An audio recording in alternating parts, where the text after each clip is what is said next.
Dear friends, എല്ലാവർക്കും സ്വാഗതം. ഞാനിന്ന് ഇപ്പോൾ മഴയൊക്കെ തുടങ്ങില്ല. അപ്പോൾ ഞാനിന്നൊരു ചട്നിപ്പൊടി ഉണ്ടാക്കി വയ്ക്കാൻ വെച്ചു. മുളകാപ്പൊടി എന്ന് പറയും, ചട്നിപ്പൊടി എന്ന് പറയും. അങ്ങനെ ഇഡ്ഡലിക്കും ദോശയ്ക്കൊക്കെ പറ്റണത് ഇനി ഉണ്ടാക്കി വെക്കണം. എന്ന് വെച്ചാൽ കറണ്ടിനി ചിലപ്പോൾ പോവും. രാവിലെ എണീക്കുമ്പോൾ പെട്ടെന്ന്. അപ്പോൾ നമുക്ക് ഇഡ്ഡലിക്കും ദോശയ്ക്കും ഒന്നും ചട്നി അരയ്ക്കാനോ ഒന്നും പറ്റിയില്ലെങ്കിൽ നമുക്ക് ഈ പൊടി ഉണ്ടെങ്കിൽ അത് കൂട്ടി കഴിക്കാം. ഇതിലേക്ക് വേണ്ടത് ഞാൻ ഒക്കെ ഒരു ഗ്ലാസിൻ്റെ അളവിനാണ് എടുക്കുന്നത്. ഒരു ഗ്ലാസ്സിന് ഒരു ഗ്ലാസ് ഉഴുന്നുപരിപ്പാണ് അധികം എടുത്തിരിക്കുന്നത്. ഗ്ലാസ് ഉഴുന്നുപരിപ്പ് എടുത്തു. ഒരു വലിയ കഷ്ണം കായം, പിന്നെ അര ഗ്ലാസ് അരി പച്ചരിയോ എന്തരി വേണമെങ്കിലും എടുക്കാം. പണ്ട് അമ്മയൊക്കെ മട്ടരിയാണ് ഉപയോഗിച്ചിരുന്നത്. മട്ടരി ഞാൻ എടുത്തിട്ടില്ല. അപ്പോൾ അതിന് പേര് ഇഡ്ഡലിപ്പൊന്നിയാണ് എടുത്തിരിക്കുന്നത്. ഏതരി വേണമെങ്കിലും എടുക്കാം. മട്ടരി ആകുമ്പോൾ കുറേ നേരം വറക്കണം, വറവ്. അപ്പോൾ ഇഡ്ഡലിപ്പൊന്നി തന്നെയാണ് എടുത്തത്. ഒരു 15 മുളക് എടുത്തിട്ടുണ്ട്. കുറച്ച് കുരുമുളക്, ലേശം കുരുമുളക്. ഇത് കടലപ്പരിപ്പ് 1/4 ഗ്ലാസ്. ഈ ഗ്ലാസ്സിനെടുത്തപ്പോൾ ഇതിന് തന്നെ എടുത്തു 3 ഐറ്റം. പിന്നെ കറിവേപ്പില വേണം. കറിവേപ്പില പൊട്ടിച്ച് കഴുകി വെച്ചിട്ട് അതൊന്ന് ഡ്രൈ ആക്കി നല്ല തുടച്ച് അതും വറക്കണം. നമുക്ക് ഓരോ ഐറ്റമായിട്ട് വേറെ വറുത്തെടുക്കുകയാണ് നല്ലത്. ചീനച്ചട്ടി ചൂടാക്കാൻ വെച്ചിട്ടുണ്ട്. ഇരുമ്പ് ചീഞ്ചട്ടി തന്നെയാണ് എടുക്കുന്നത്. ഞാൻ അധികം ഇങ്ങനത്തെ വറക്കാൻ ഇരുമ്പ് ചീഞ്ചട്ടി തന്നെയാണ് എടുക്കുന്നത്. അപ്പോൾ ആദ്യം നമുക്ക് വെളിച്ചെണ്ണ ഒന്നും ഒഴിക്കണ്ട, വെറും ഡ്രൈ ആയിട്ട് വറുത്തെടുക്കാം. ആദ്യം കായം ഒന്ന് വറുത്തെടുക്കാം. ഒന്ന് ചൂടായി കഴിഞ്ഞാൽ കായം ചൂടോടൊക്കെ ഇട്ടില്ലെങ്കിൽ വറുത്തിട്ടില്ലെങ്കിൽ അതിൽ ഒട്ടി പിടിക്കും. അതൊക്കെ എടുക്കാൻ കിട്ടാതെ ഉണ്ട പിടിച്ച് കിടക്കുകയുള്ളൂ. അതുകൊണ്ടാണ് കായം നമ്മൾ വറുത്ത് എടുക്കുന്നത്. കായം വറക്കണതിൻ്റെ കൂടെ നമുക്ക് മുളക് കൂടി വറക്കാം. മുളക് വറുത്തതിന് ശേഷം നമുക്ക് ഞെട്ടിക്കളയാം.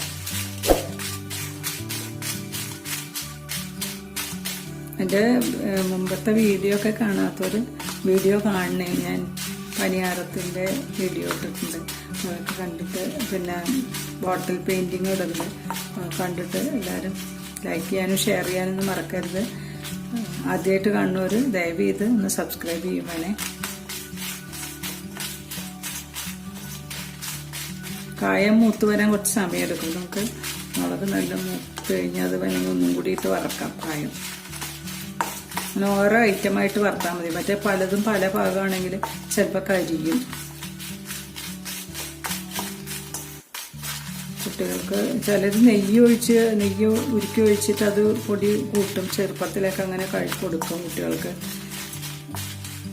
എങ്ങനെയായാലും ടേസ്റ്റാണ്. ദോശയ്ക്ക് ആയാലും ഇഡ്ഡലിക്കായാലും ഒക്കെ, ഊത്തപ്പം ഉണ്ടാക്കിയാലും ഒക്കെ ഒരു രണ്ടാമതായിട്ട് എടുക്കാം. വേറെ കറി ഉണ്ടെങ്കിലും ഊത്തപ്പത്തിൻ്റെ കൂടെ എടുക്കാവുന്നതാണ്. അപ്പോൾ നമ്മൾ മുളക് മൂത്ത് കഴിഞ്ഞ് ഓഫാക്കിയിട്ട് മുളക് നമുക്ക് മാറ്റി വയ്ക്കാം. കായം ഒന്നും കൂടെ ചൂടാക്കണം. നല്ല ചൂടിൽ തന്നെയാണ് ഞാനിപ്പോൾ വെച്ചിരിക്കുന്നത്. ഒന്ന് മൂത്ത് കഴിയുമ്പോൾ തീ ചെറുതാക്കിയിട്ട് ചുവന്ന കളർ വരുന്നവരെ വറക്കണം. മറ്റേ അരി ഉഴുന്നൊക്കെ. ഇത് നല്ല ചൂടിൽ തന്നെയാണ്. ഇനി ഇതിൻ്റെ കൂടെ നമുക്ക് ഉഴുന്ന് പരിപ്പിടാം. കായം അങ്ങനെ കിടക്കട്ടെ. കായം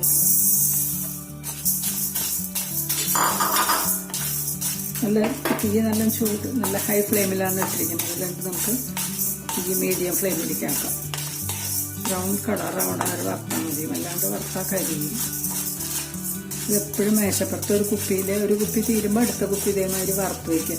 അപ്പോൾ നല്ല എപ്പോഴും നമുക്ക് ഇഡ്ഡലിയോ ദോശയൊക്കെ കഴിക്കാനോ ഒരു നേരം വൈകി നീറ്റു ചട്നി അരയ്ക്കാൻ നേരമില്ല, കറണ്ട് ഇല്ല, അങ്ങനെയൊക്കെ ആകുമ്പോൾ നമുക്ക് ഇതെടുത്ത് ഉപയോഗിക്കാം.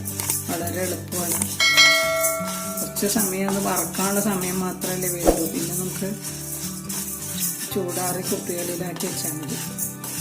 ഞാൻ കായം മാറ്റി വയ്ക്കാം. കായം കുറേ നേരമായി ആയി.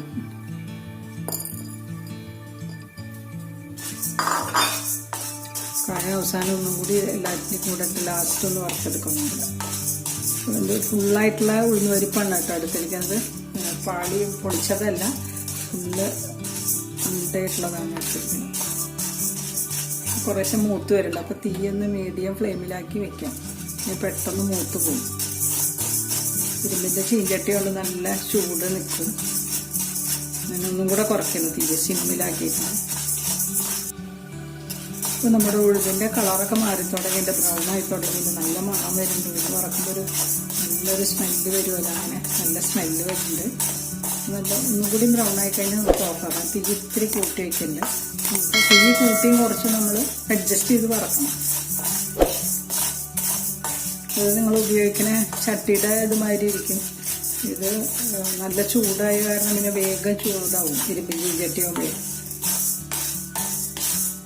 ഉഴുന്ന് നല്ല ബ്രൗൺ കളറായി കഴിഞ്ഞു. അപ്പോൾ നമുക്കിനി അത് പാത്രത്തിലേക്ക് ഓഫാക്കിയിട്ട് വാങ്ങാം, അല്ലെങ്കിൽ പെട്ടെന്ന് കരിയും അത്.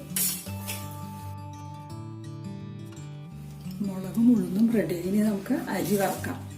അരി അതിലേക്കിട്ടാം.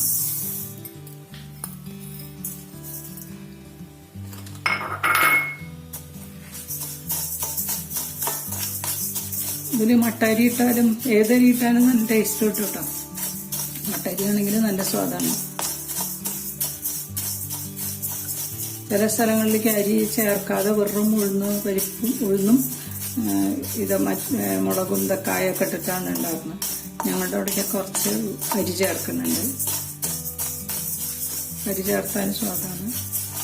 ഉണ്ടാക്കി സ്റ്റോക്ക് ചെയ്ത് വെച്ചാൽ നമുക്ക് നല്ല എളുപ്പമാണ്. എപ്പോഴും രാവിലത്തെ നേരത്തൊക്കെ ഒരു നേരം എണീക്കാൻ വൈകി കയ്യിൽ നിന്നൊന്നും ആവില്ല എന്ന് പറയുമ്പോൾ ചട്നി അരയ്ക്കാൻ നേരില്ല, പോവാൻ നിൽക്കാൻ എവിടേക്കെങ്കിലും ആരെങ്കിലും എന്ന് വെച്ചാൽ അപ്പോൾ വേഗം എടുത്ത് ഈ ചട്നിപ്പൊടി വെളിച്ചെണ്ണയാണ് ടേസ്റ്റ്. വെളിച്ചെണ്ണയിൽ കുഴച്ച് കൊടുത്താൽ മതി. കൈ വിടാതെ ഇളക്കണം. നല്ല ചൂടായി കഴിയുമ്പോൾ ഒരുവിധം ചുവന്ന കളർ വരുമ്പോൾ തീ ചെറുതാക്കാം. അരി മൂത്ത് വരുമ്പോൾ ഇങ്ങനെ ശബ്ദം കേൾക്കാം, പൊട്ടണം ചെറുതായിട്ട്. ഞാനെപ്പോഴും ഇത് ഉണ്ടാക്കി വയ്ക്കും. കുട്ടികൾക്ക് എപ്പോഴും ആവശ്യമാണ്. അപ്പോൾ അതുകൊണ്ട് എപ്പോഴും ഉണ്ടാക്കി വയ്ക്കും. തീരുമ്പോൾ ഉണ്ടാക്കണം. ഒരുപാട് ഉണ്ടാക്കണില്ല. ഓരോ ഗ്ലാസ് എടുത്തിട്ട് തന്നെ കണക്കിലുണ്ടാക്കി വയ്ക്കും. നമുക്ക് തീർന്നു കഴിഞ്ഞാൽ ഫ്രഷായിട്ട് വീണ്ടും ഉണ്ടാക്കാമെന്ന് വെച്ചിട്ട്. അതാണ് ടേസ്റ്റ്. കുറേ നാളത്തേക്ക് ഉണ്ടാക്കിയാൽ കൊണ്ടുപോകാനൊക്കെ ആയിട്ടാണെങ്കിൽ കുറച്ചധികം എവിടേക്കും കൊടുത്തയക്കാനൊക്കെ ആണെങ്കിൽ ഉണ്ടാക്കിയാലും കുഴപ്പമില്ല. അങ്ങനെ നല്ല എയർടൈറ്റ് കണ്ടെയ്നറിലാക്കി വെച്ചാൽ മതി. ബാക്കിയൊക്കെ ആവശ്യത്തിനുള്ളത് മാത്രം മേശപ്പുറത്ത് വയ്ക്കുക.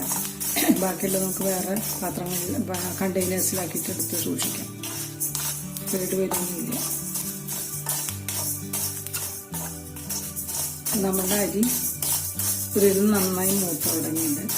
വാങ്ങാറായി തുടങ്ങി. അപ്പോൾ നമുക്ക് അതിലേക്ക് കുരുമുളക് കുറച്ചല്ലേ ഉള്ളൂ. അപ്പോൾ കുരുമുളക് 4 മണിയുള്ളത് അത് അതിലേക്കിട്ടിട്ട് ഒന്ന് ചൂടാക്കിയെടുക്കാം. കുരുമുളക് കുറച്ചായിട്ടുള്ളൂ. മറ്റേ ചുവന്ന മുളക് നല്ലോണം ഇട്ടിട്ടുണ്ട്. കുരുമുളകിൻ്റെ ഇനി രുചിയാണ് അധികം ആവശ്യം എന്താ വെച്ചാൽ നമുക്ക് ഇത്തിരി അധികം കുരുമുളക് ഇടാം. കുറച്ചായിട്ടുള്ളൂ ഞാൻ ടേസ്റ്റിന് മാത്രം. ഒരു ടേസ്റ്റ് ഉണ്ടാകും കുരുമുളക് ഇട്ടിട്ട്. ചിലർ ജീരകവും വെള്ളമൊക്കെ ഇടുന്നവരുണ്ട്. അങ്ങനെ ഇടാൻ കുറച്ച് നമുക്ക് ഇതിലേക്ക് തന്നെ വാങ്ങാം.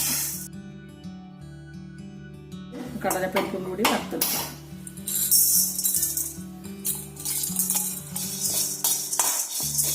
ഇത് കഴിഞ്ഞ് ചൂടാറിയതിന് ശേഷം എല്ലാം കൂടി പൊടിക്കുക.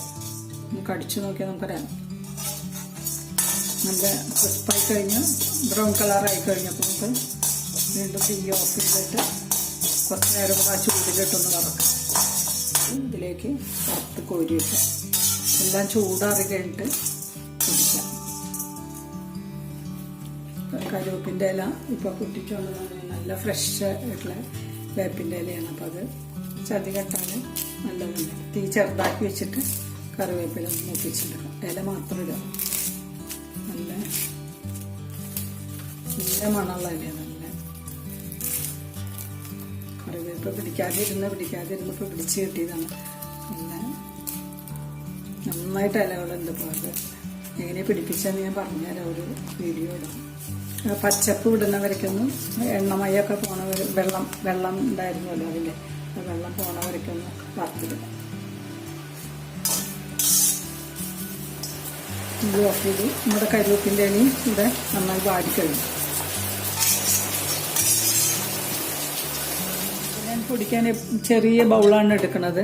ചെറിയ ബൗൾ നല്ല തുടച്ചെടുക്കുന്നത്. നിങ്ങൾക്ക് ഏത് ബൗളിൽ ഡ്രൈ ബൗളുണ്ടെങ്കിൽ അതിൽ വെച്ച് പൊടിക്കാം. ഞാനെപ്പോഴും ചെറുത്തിൽ തന്നെയാണ് പൊടിക്കുന്നത്. മുളകിൻ്റെ ഞെട്ടിയൊക്കെ കളഞ്ഞ് അത് പൊടിക്കാം. പിന്നെ നമുക്ക് പൊടിക്കുമ്പോൾ എങ്ങനെയാണെന്ന് വെച്ചാൽ ഫുള്ളായിട്ട് നല്ലോണം ഇങ്ങനെ മിനുസപ്പൊടിയാക്കണ്ട. കുറച്ചൊരു തരിതരിപ്പുണ്ടെങ്കിൽ ഈ ചട്നിപ്പൊടി എപ്പോഴും ഒരു ടേസ്റ്റ് ഉണ്ടാവും. പിന്നെ കുറേശ്ശായിട്ട് നമുക്ക് ഇത് 2 ട്രിപ്പായിട്ടാണ് പൊടിക്കണത്. ഞാൻ പൊടിച്ച് വരാം. ഇത് ആദ്യത്തെ പ്രാവശ്യം പൊടിച്ചതാണ്. അത് 2 ട്രിപ്പായിട്ട് പൊടിക്കാനുള്ളതുണ്ടായിരുന്നു. അപ്പോൾ ഉപ്പ് ചേർക്കണം കേട്ടോ. പൊടിക്കുമ്പോൾ ഞാൻ പറയാൻ വിട്ടുപോയി. നമുക്ക് ആവശ്യാനുസരണം ഉപ്പ് ഇട്ടതിന് ശേഷം പിന്നെ നമ്മൾ ഒന്നും കൂടി നോക്കും ഉപ്പുണ്ട്. അതിപ്പോൾ കറക്റ്റാണ് ഉപ്പൊക്കെ.